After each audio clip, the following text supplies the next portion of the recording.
अरे बोले अरे बोले अरे बोले माई के शरणिया भजनिया अरे बोले माई के शरणिया भजनिया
अच्छा लगा बदल के नहीं लोग चुपचाप काबिज होकर बैठे हुए अच्छी बात नहीं है। अरे बात तो भजन हो रही है, ईश्वर का गुणगान हो रहा है, तो कम से बात का फर्ज बनता है कि मीठी मीठी ताली के साथ बोले दुर्गे महारानी की, सरस्वती महारानी की मीठी मीठी ताली के साथ वो अच्छा लगेगा। कहते हैं जब भजनों में ताली बजती है तो भजन का माहौल बनता है।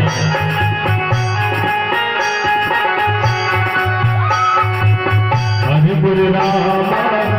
अरे बोले अरे बोले सेवादारी कई के सेवन भगवा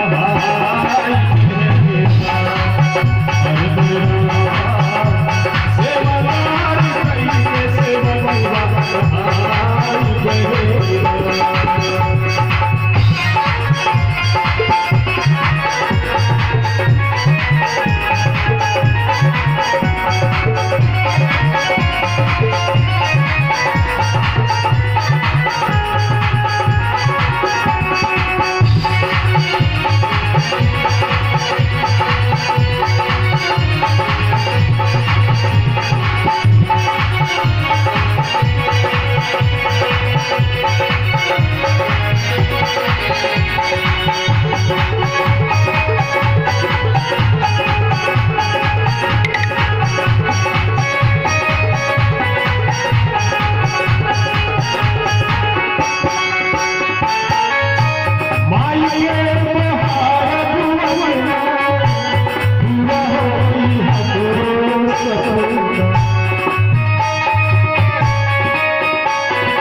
बात का